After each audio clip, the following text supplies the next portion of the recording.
Aproveitando para a gente entrar nesse assunto de tipos de bebida, harmonização, a bebida doce ela é a mais fácil para você fazer uma degustação. Isso é um mito ou é uma verdade? Não, Thiago, bem colocado. Primeiro detalhe, para a gente responder a sua pergunta.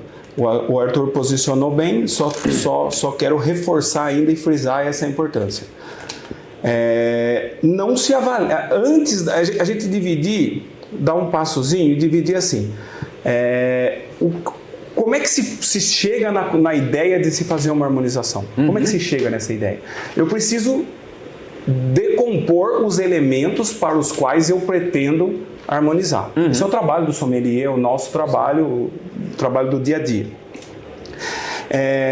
Então eu não posso ter interferência de nada quando eu estou avaliando. Então o charuto deve ser avaliado única e exclusivamente com um elemento neutro, que é a água. E da mesma forma a bebida. E aí, avaliado isso, eu vou para o que eu chamo de harmonização, mas que poderia ser chamado também de uma degustação hedonística, onde eu quero tirar prazer.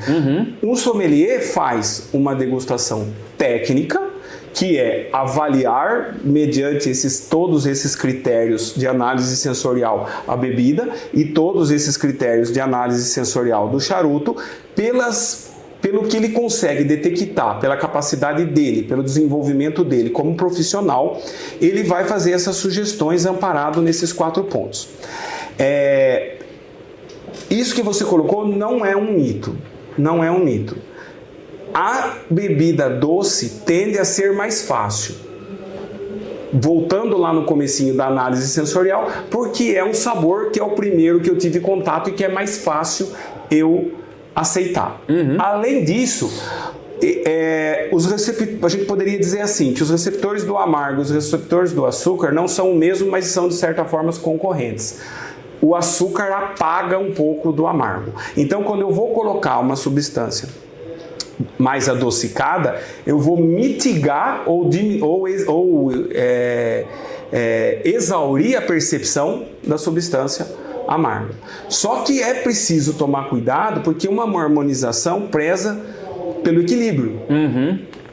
Desde que você queira o equilíbrio. Você pode querer, vamos supor, eu não sou um fumador de charuto, ou eu sou um fumador de charuto que gosta de um charuto mais leve, mas eu estou na oportunidade aqui com um charuto mais pesado. O que eu faço para diminuir essa percepção desse charuto mais pesado? Esse charuto mais amargo que não me traz tanto prazer, tanto lado hedonístico. Eu acrescento um pouco mais de açúcar, ou a gente vai ver que eu acrescento um pouco mais de álcool. Isso não é um mito, é uma verdade. E além do fato do seguinte, harmonizações por contraposição são mais fáceis do iniciante fazer. Quando eu contraponho o amargo com o açúcar, quando eu contraponho o sal com o açúcar, quando eu entro com um elemento de acidez que limpa a minha papila gustativa para que eu dê uma próxima baforada com uma novidade maior ou percebendo maior aquele elemento, isso vai facilitar essa questão da harmonização. Então, um ponto extremamente bem colocado. Tão bem colocado que a gente aprende, quando começa a estudar a sommelierie, em específico a sommelierie do charuto, a parte do epícore sommelier, que nós temos 4 harmonizações, que são as 4 harmonizações tradicionais. Nós temos, isso não estou dizendo que é as melhores, mas são as mais tradicionais porque se faz há mais tempo. Nós temos o rum, nós temos o whisky, nós temos os brandies e nós temos o vinho do Porto. Essas 4, se eu estou aqui com o meu professor, se eu não esqueci nenhuma, ou são as 4 principais. Então, por que eu falei do doce? Se a gente pegar as 4 bebidas, uma das características dessas 4 citadas envolve o dulçor. Sim. Sem dúvida. Ou a tendência ao dulçor. Perfeitamente colocado. Então, é legal a gente falar isso para quem está começando. Estamos passando um monte de informação legal para a pessoa que está se interessando pela questão da harmonização, mas eu acho que um ponto inicial, por isso que eu citei o dulçor, é trabalhar com esse elemento na bebida escolhida, né?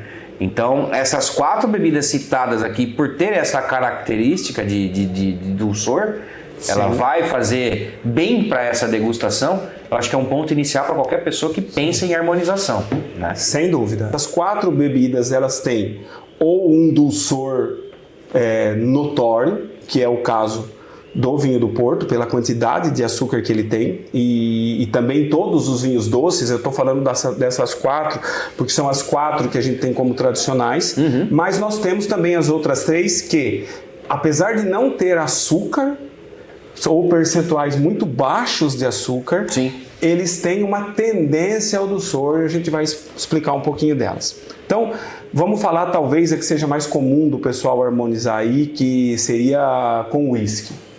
O uísque é um destilado de grãos, pode ser de diversos grãos, de diversos tipos de grão. Pode ser, por exemplo, a gente tem os uísques feitos a partir de milho, que são os bourbon. Nós temos os uísques feitos a partir de centeio, que é o rye whisky. Nós temos os uísques feitos a partir única e exclusivamente de cevada maltada, os single malts. E temos os uísques que são eventualmente feitos de diversos grãos. Mas de forma geral, eles vão ter em média, salvo, e não é um podcast exclusivo de uísque, mas de forma geral trabalha com 40% de teor alcoólico. E se a gente for analisar a quantidade de açúcar inserido de forma geral nos uísques, nós temos apenas entre 0,5 e 1 grama por litro de açúcar residual. Porque nós temos primeiro a fabricação de uma cerveja, de forma normal, e essa cerveja então ela é destilada, ela passa por um processo onde é extraído o álcool, a maior parte do álcool dessa bebida é extraído pela diferença. A destilação é um processo que é a diferença de temperatura de ebulição entre o álcool e a água e o restante do produto, onde nós temos a água fervendo, evaporando a 100 graus e o álcool a 78 graus. Então é fácil fazer essa destilação. Então, praticamente não vai nada de açúcar lá. E pela maioria das leis de produção de uísque, você não pode ter adição de açúcar para ser um uísque. Só que aí vem o ponto principal e o ponto-chave, que é a presença do álcool. Apesar do álcool puro, para algumas pessoas, ter um sabor amargo, mas de forma geral, o álcool diminui a percepção do amargor, ele dificulta a percepção do amargor pelos nossos receptores de amargo, que eu citei lá atrás, e ele favorece as percepções do doce. Daí, a maioria dos drinks também feitos com whisky, nós temos que tomar um bom cuidado quando vai se adicionar um pouquinho do açúcar. É o caso do Old Fashion, por exemplo. Se o bartender errar na mão do açúcar, fica doce demais. Porque nós já temos o álcool do whisky favorecendo essa percepção. Isso vai combinar muito legal com o charuto. Ele vai fazer um pairing muito legal. O que precisa só ser tomado cuidado nesse ponto? Voltar naqueles 4 pontos que eu comentei, que é a questão do corpo, a questão da acidez e a questão dos aromas, para ver se vai fazer um sentido legal na hora de combinar. Sim. Então, por exemplo, se você tem uma preferência, se o amargor não te incomoda tanto e você tem uma preferência por critérios, por exemplo, mais especiados, mais apimentados, assim, um rye whisky, que é o whisky de centeio americano, vai ficar super legal. Ele é mais seco, a percepção dele é mais seca e ele vai ficar mais legal. Se você tem uma tendência a preferir o sabor um pouco mais adocicado, alguma coisa nesse sentido, você vai também poder entrar para os bourbon, porque por ser um whisky com 51% mínimo de milho pela lei americana, ele vai trazer a fermentação do milho, aquele xarope do milho, tudo aquilo que é iniciado para fazer o bourbon, ele vai trazer a percepção de notas mais adocicadas, que vai contrapor legal com o charuto.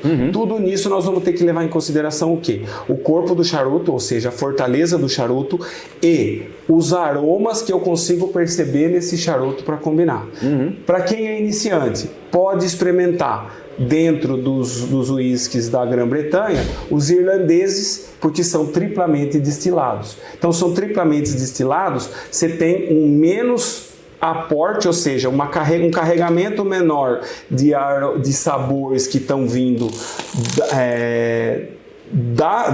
dessa cerveja inicial que foi destilada, porque eu destilei 3 vezes. E quanto mais eu destilo, mais eu purifico. Então, um charuto mais leve, por exemplo, vou usar um Vega Fina 1998, a linha 1998, vai legal com uísque irlandês. Dando um exemplo também para o pessoal experimentar. O Jameson domina 50% do mercado irlandês de uísque e ele é um uísque que tem algumas passagens em madeira diferentes. Então ele vai trazer também, por exemplo, tem um Jameson IPA, agora tem um, se não me engano, que também foi envelhecido em barrica de vinho, eu não lembro o nome exatamente dele, mas o pessoal pesquisa aí na internet, é difícil de achar aqui no Brasil, o IPA é bem comum, vai trazer as notas desse barril cujo qual passou previamente por uma cerveja Indian Pale Ale. Então isso vai ficar legal, é uma ideia para o pessoal começar. Não tem muito hábito de uísque? Começa com uísque tridestilado, um uísque irlandês, pega uísques mais leves, pega uísques que tem um componente de doçura maior. Conforme eu vou aumentando o corpo do charuto, eu vou aumentando o corpo do uísque. Prestando também atenção nas notas. Vai ter uísques que vão puxar para o caramelo, vão ter uísque que vão puxar para uma amêndoa, e aí você vai percebendo naquelas notas do charuto aquilo que você consegue perceber. Nesse ponto, eu concordo ser individual. Se eu tenho uma percepção eventual num determinado charuto de uma nota mais amendoada, eu posso procurar um uísque que traga uma nota mais amendoada. Sim. Outra opção, conforme eu subo a intensidade do charuto, o corpo do charuto, e eu já cheguei à conclusão que eu gosto desse caráter de notas, de traços empireumáticos no aroma, de um defumado, um charuto mais intenso, eu também posso começar, por exemplo, por um Talisker, que já tem um pouco mais, tem um pouquinho mais de notas de turfa ali no Talisker, é um inicial. Aí eu posso caminhar depois para um Port Charlotte, que é um whisky que tem um pouco mais ainda de defumado, um Lagavulin e por aí vai. Esses defumados mais respectivos da ilha de Islay é onde vai ter mais esse trabalho, onde se usa a turfa. Bom, mas